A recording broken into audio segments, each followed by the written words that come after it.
willing to say, I'm good, you, and walk away. Maya has finally revealed her heartbreaking story.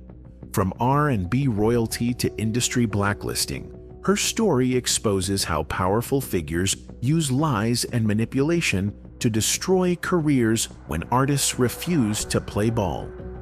Artist, and that artist interrupted my meeting, and my father was in the room, So we cleared out the air, and the confession was made on the other person's part that yes, they lied.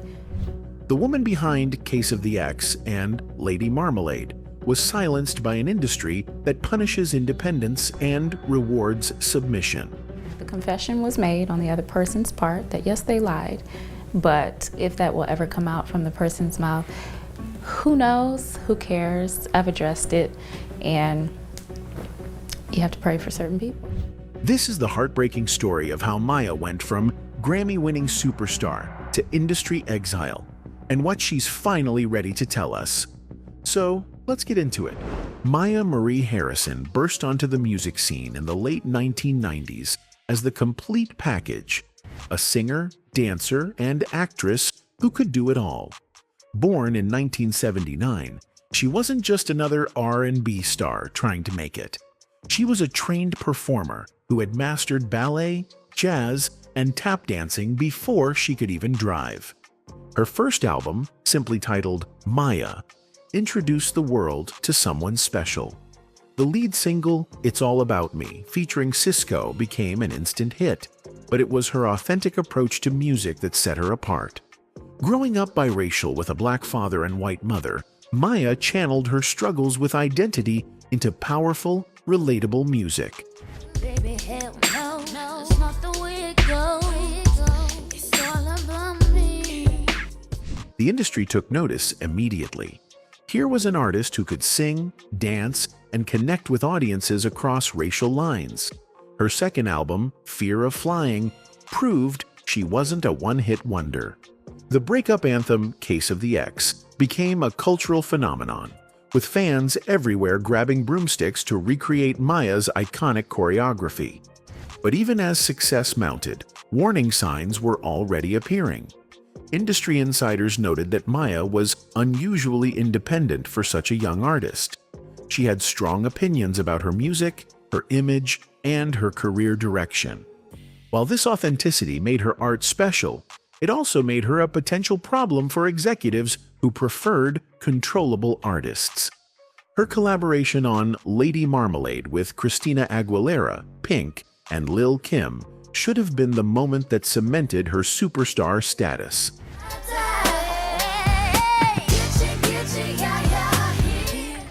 The song dominated charts worldwide, won a Grammy, and proved Maya could hold her own with any artist in the industry. She was at the absolute peak of her powers. The follow-up album, Mood Ring, earned gold certification and showed artistic growth that should have led to even bigger opportunities. No, my looks can be deceiving. Tell me, am I your type? Maya appeared in movies, placed second on Dancing with the Stars, and seemed destined for legendary status alongside artists like Janet Jackson and Beyoncé. But behind the scenes, tension was building. Record label executives were reportedly frustrated with Maya's unwillingness to compromise her artistic vision. She refused to record songs she didn't believe in, wouldn't participate in manufactured relationships for publicity, and maintained control over her image in ways that made marketing departments uncomfortable. Industry veterans later revealed that Maya was seen as difficult, code word for an artist who wouldn't let the label completely control her career. This reputation began to affect the support she received for her projects, the promotion budgets allocated to her albums, and the opportunities offered to her. The warning signs were there for anyone paying attention. In an industry that demands submission to survive, Maya's independence was being viewed as a threat rather than an asset.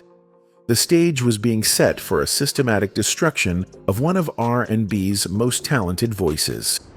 In 2005, Maya's world was turned upside down by a single lyric that she never saw coming.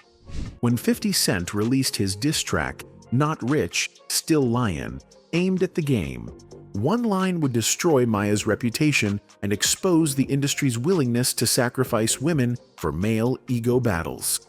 The lyric was brutal and explicit.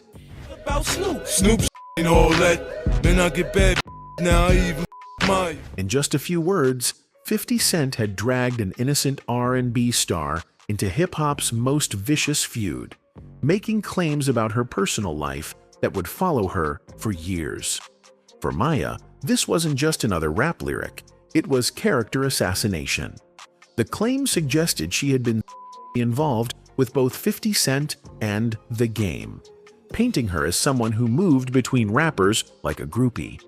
In an industry where women's reputations are fragile and rumors can destroy careers, the damage was immediate and devastating. The timing couldn't have been worse. Both 50 Cent and the game were at the peak of their careers, with their feud dominating hip-hop headlines.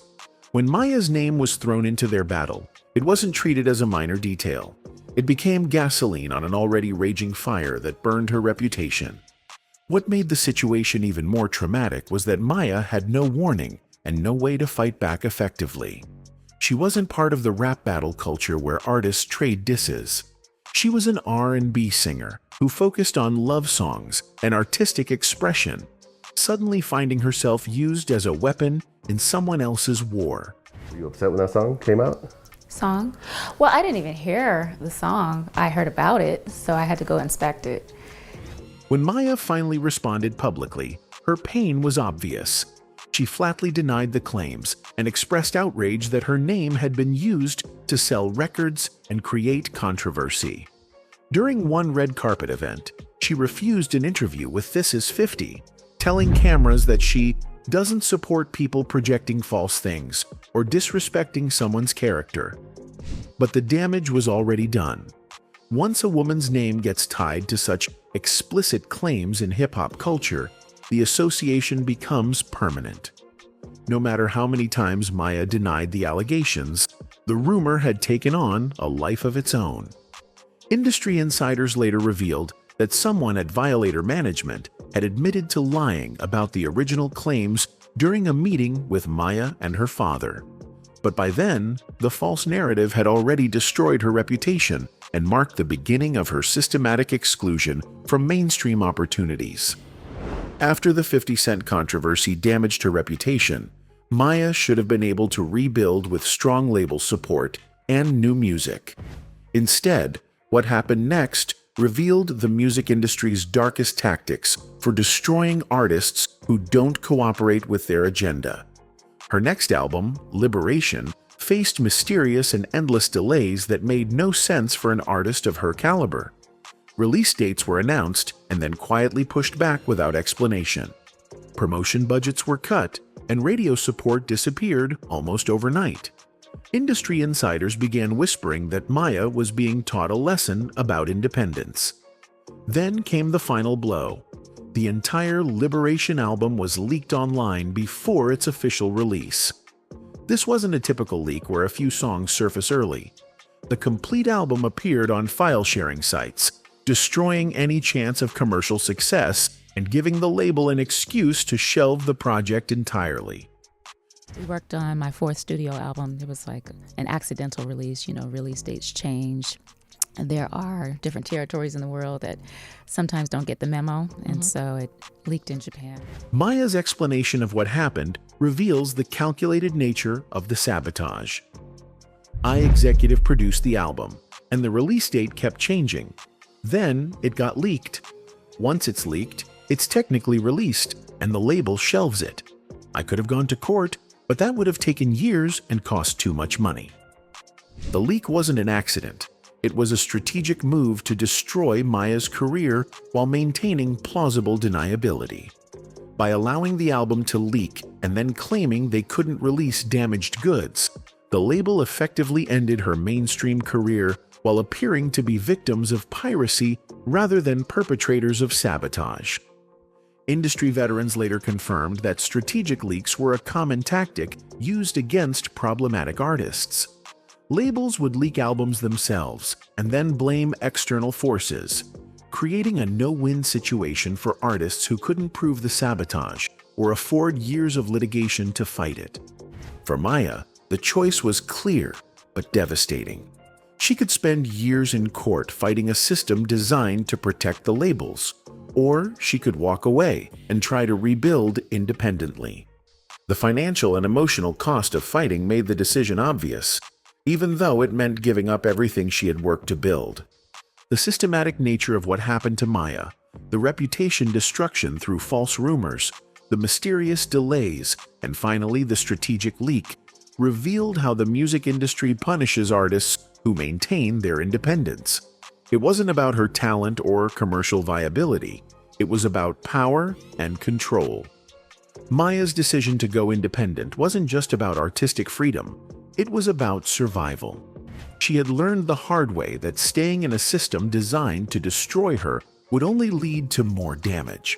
The industry had shown its true face, and she chose to walk away rather than submit to their control.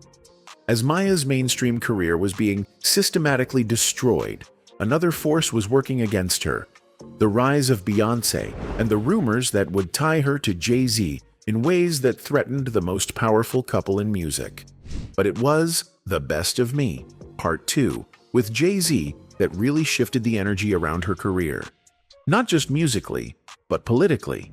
Because that record wasn't just a remix, it was a warning shot, and the fallout didn't hit the charts, it hit her behind the scenes.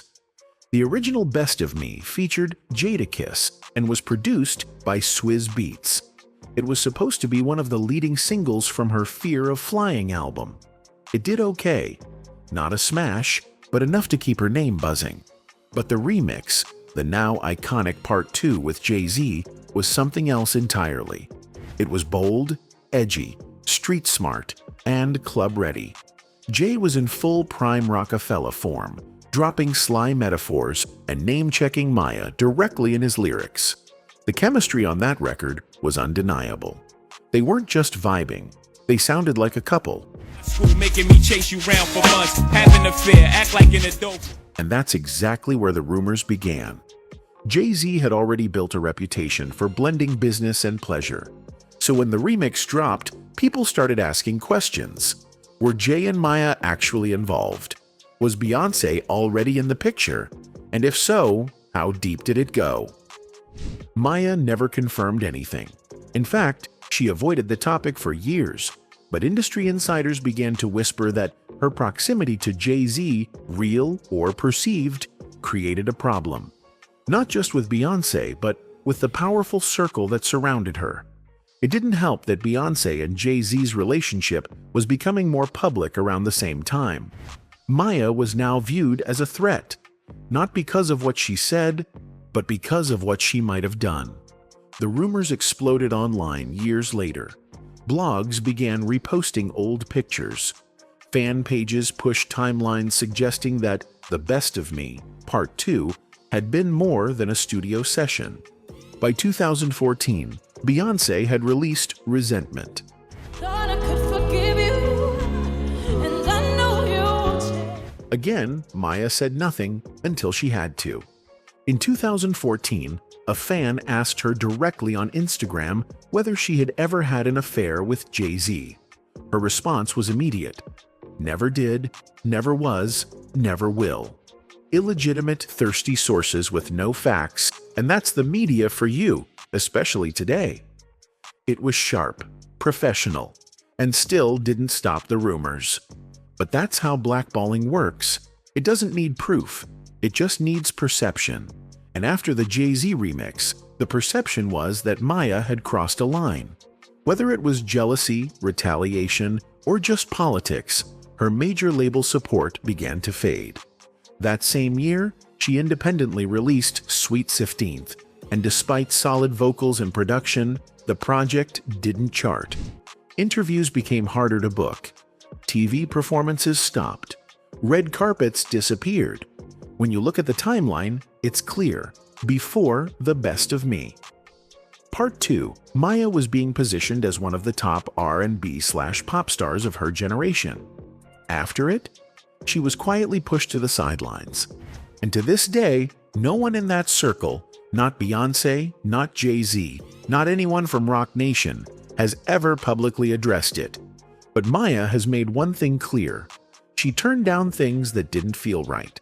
And in this industry, that's often all it takes to be marked. How did you stay so guarded within your career? This is what I did. I said, no, I'm good, thank you. No, thank you. By 2010, the music industry had effectively erased Maya from mainstream consciousness. The combination of false rumors, label sabotage, and powerful enemies had created an invisible barrier around her career that few artists could survive. But Maya's response revealed both the crushing reality of industry blacklisting and the strength required to overcome it. You will be blackballed. You will be talked about. You will be shitted on. You will be rumored about. But you have to stand strong on what you don't care for. For Maya, this meant watching her career opportunities disappear while being told there were other reasons. Budget cuts, format changes, scheduling conflicts. There was always a plausible explanation for why doors were closing, but the pattern was too consistent to be coincidental. The financial impact was brutal. Without radio support, album sales plummeted. Without media coverage, touring became harder. Without industry backing, collaboration opportunities vanished. Maya went from being a multi-platinum artist to someone fighting for basic recognition of her talent. But instead of giving up, Maya made a decision that saved her career and her sanity. She walked away from the system entirely, choosing independence over industry approval. Starting her own label, Planet 9, wasn't just a business decision. It was a declaration of war against the forces that had tried to destroy her. The transition wasn't easy. Going from major label budgets to self-funding meant smaller production teams, limited promotion, and constant financial pressure. Maya had to learn every aspect of the music business while maintaining her artistic output. But it also meant freedom from the politics and manipulation that had nearly destroyed her. And you have to not be desperate. You have to be willing to say, I'm good. Fuck you, and walk away. Her decision to focus on international markets proved brilliant. While American radio ignored her, fans in Japan, Europe, and other regions remained loyal. Maya discovered she could build a sustainable career outside the system that had rejected her, proving that talent and determination could overcome industry politics. The streaming era eventually vindicated her choice. As the music industry shifted toward direct artist-fan relationships, Maya's independence became an advantage rather than a limitation. She owned her masters, controlled her image, and answered to no one but herself and her fans. By choosing survival over submission, Maya had turned industry blacklisting into artistic liberation. The system that tried to destroy her had actually freed her to become the artist she was always meant to be. After years of silence about the forces that destroyed her mainstream career, Maya has finally revealed the truth about what really happened. Her confessions expose a music industry that uses reputation destruction, financial sabotage, and systematic exclusion to punish artists who refuse to compromise their integrity. The revelation that someone admitted to lying about the 50 Cent rumors during a meeting at Violator Management proves what many suspected. The entire controversy was manufactured to damage her career. But by the time the truth came out, the lies had already accomplished their purpose. Maya's reputation was destroyed, and the industry had an excuse to treat her as damaged goods. Her explanation of the album leak reveals even darker truths about how labels operate. The systematic delays, the strategic leak, and the subsequent shelving weren't business decisions. They were punishment for an artist who wouldn't play by industry rules. The label had invested in her success, but demanded complete control in return. When Maya refused, they chose to destroy what they couldn't control. The Jay-Z rumors represent the final piece of the puzzle. By linking her to the most powerful couple in music, industry forces ensured that any attempt at a comeback would be met with resistance from Beyoncé's fan base and the entire Carter empire. Whether these rumors were planted or simply exploited, they served the same purpose: keeping Maya marginalized and voiceless. Throughout her career, Maya was punished for the same qualities that made her special: her refusal to compromise, her artistic integrity, and her unwillingness to be controlled. In an industry that rewards submission, her strength was seen as a threat. Her survival and eventual artistic rebirth prove that the industry's power isn't absolute. By choosing independence over acceptance, Maya discovered she could build a career on her own terms. Her international success, loyal fan base, and artistic freedom represent a different model for how artists can thrive outside traditional industry structures. At 44, Maya has not only survived industry destruction, but created something more valuable than mainstream success: a career built on authentic relationships with fans who value her artistry over her celebrity. Her story serves as both a cautionary tale about industry politics and an inspiration for artists who refuse to sacrifice their souls for fame. The truth about what happened to Maya isn't just her story. It's the story of how power works in the music industry and what it costs to maintain your integrity in a system designed to destroy it. Anyway, that's it for this video, folks. Bye!